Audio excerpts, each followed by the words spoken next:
नमस्कार दोस्तों, इस वक्त मैं जंतर मंतर पे मौजूद हूँ। सबसे पहले आपको मैं तस्वीरें दिखाना चाहती हूँ यहाँ की कि जो लोग अंदर आ रहे हैं, जिनका प्रोटेस्ट है, कांग्रेस यूथ कांग्रेस का प्रोटेस्ट है, उनको अंदर तक नहीं आने दिया जा रहा है। यहाँ पर काफी पुलिसकर्मी रोकते हुए नजर आए। मैं आपको वो तस्वीरें भी दिखाऊंगी जहाँ उनका प्रोटेस्ट चल रहा है। और जो ये प्रदर्शन है वो सारा प्रदर्शन वोट चोरी को लेकर है, क्योंकि इन लोगों का एक ही नारा है, वोट चोर गद्दी छोड़।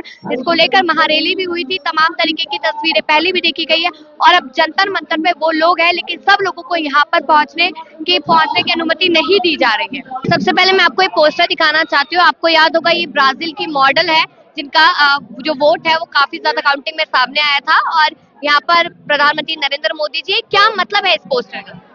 ब्राजील की मॉडल ब्राजील में रहती है और वोट इंडिया में है। उनके फोटो लगा लगा कर बीजेपी के लोग वोट चोरी कर रहे हैं। जो एक वोट कम से कम 22 जगह 33 जगह एक ही आदमी के नाम से कंफर्म है। मतलब एक घर होता है, वहाँ पर 300 वोटर। अब जैसे कोई सा भी घर है तो वहाँ 300 वोटर कैसे रह सकते हैं? इस प्रकार नरेंद्र मोदी वोट चोरी करवाता है। उनके अभी थोड़े संसद में ज्ञानेश कुमार के बारे में अमित शाह ने बोला है कि साला, मतलब इनकी दोनों की मिली भगत है।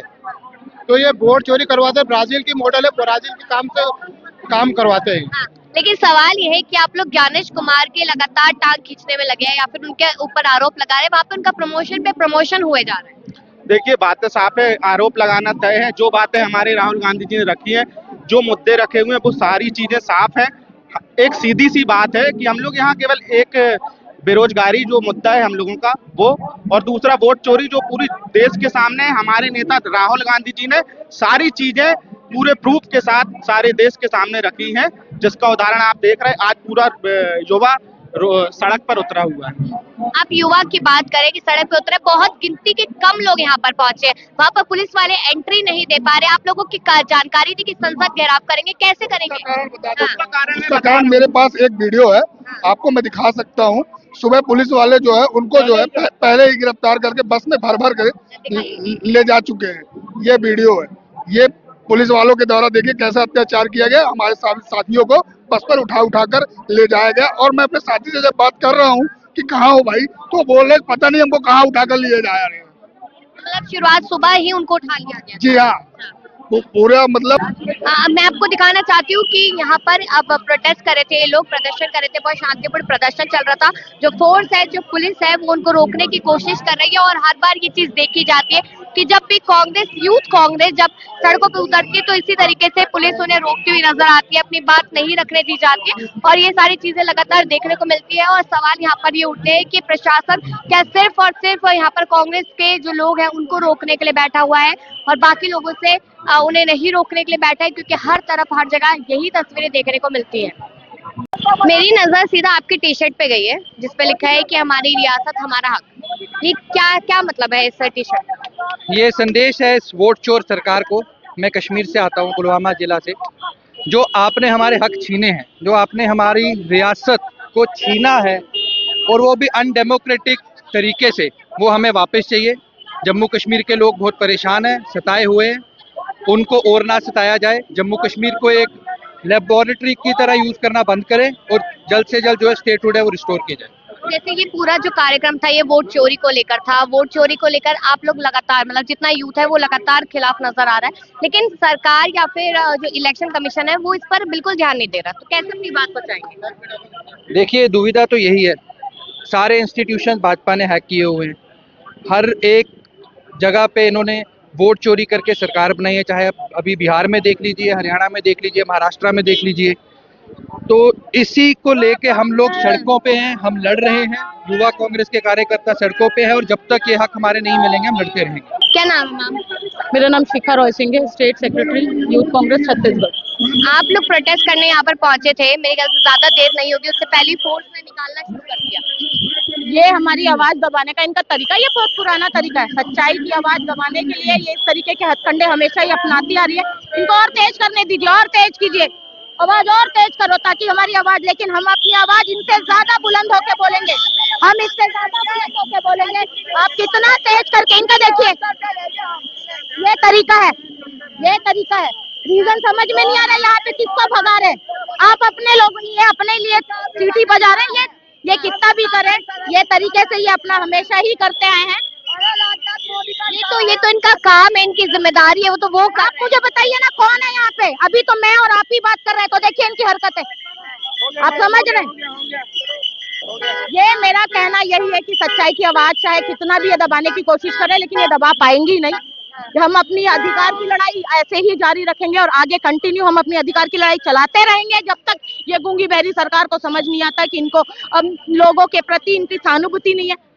एक पार्टी जन कल्याण के लिए निकलती है, अपने भाषण में लोगों के भलाई की बात करती है, रोजगार की बात करती है, फैसिलिटीज की बात करती है, जीतने के बाद वो सारी फैसिलिटीज गायब हो जाती हैं। आप लोग ज्ञानेश कुमार के पीछे पड़ गए हैं, उनको तो प्रमोशन मिल रहा है, उन्हें कोई फर्क नहीं पड़ रहा आपके ऐसे पार्टियों में, एक्चुअली ये पार्टी ही ऐसी है। इसके एक बहुत अच्छा, आपने एक अच्छा सवाल पूछा है। ये पार्टी ऐसी है ना कि पहले जितने सारे करप्ट नेता है, ये उनको पहले करप्ट बनाने में पूरा लगी रहती है, डराती धमकाती है, उसके बाद में अपनी पार्टी में शामिल करती है और उसको धो देती है किसी ऐसे मटेरियल से कि उनके ऊपर से लगाए हुए सारे चार्जेस हट जाते हैं ऑटोमेटिकली, वो बहुत अच्छे बन जाते हैं। एक रेपिस्ट के लिए आप हमारे मोदी जी को देखिए, मंच से उनके लिए फेवर मांग रहे हैं। तो ये ज्ञानेश कुमार जी को प्रमोशन मिल गया, इसमें कोई बड़ी बात है नहीं, वो तो मालूम ही था। तो अब तो चिल्लाए उनके लिए उन्होंने इतना बड़ा काम किया है, इतने वोट काटे, इतनी वोट चोरी करवा दी है। तो बांग्लादेशी रोहिंग्या को निकाला जा रहा है, जिनको कांग्रेस बसा के बैठी है। आप मुझे एक बात बताइए, ये कब की बात है? जब बांग्लादेश और इसका इंडिया का पार्टी, जब ये पाकिस्तान और बांग्लादेश का था, वो आए यहाँ पे रहे। इतने साल तक मोदी जी सो रहे थे क्या? इतने साल तक सो रहे थे? उनको अचानक से याद आया कि वोटिंग हमको हटाना है, उनको भगाना है। ये अभी आने वाले चुनाव में, क्योंकि मोदी जी को समझ में आ गया कि देश की जनता उनको पसंद नहीं कर रही है, राहुल गांधी जी को पसंद कर रही है, तो वो इस तरीके के हथकंडे अपनाती जा रही है कि ये सब कटिंग करो। ये SIR जो इनका एक परपंच चला रही है कि उससे ये है, सिंपल है कि लोगों को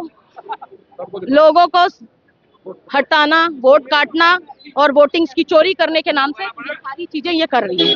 और इनका एकदम, मैं सिर्फ एक चीज पूछना चाहूंगी, जनता की भलाई छोड़ दी आपने, धर्म के नाम पे लोगों को लड़ा के आपने राज कर लिया। अब लोगों को समझ में आ गया है कि जनता की भलाई नहीं करेगी, ये पार्टी सिर्फ। एक आखिरी सवाल करूंगी मैं कि आप लोग वोट चोरी की चर्चा काफी समय से कर रहे हैं, महारैली आप लोगों ने की है, आज भी आप लोग सड़कों पे उतरे हैं, अगला कदम आपका क्या रहेगा जब आप कह रहे हैं कि सारी संस्था बिकाऊ है? हम इसी प्रकार से, हमारे पास शांतिपूर्ण तरीके से हम अपनी बात रखते जाएंगे, हर मंच पे उठाएंगे, और जनता भी आज समझ चुकी है।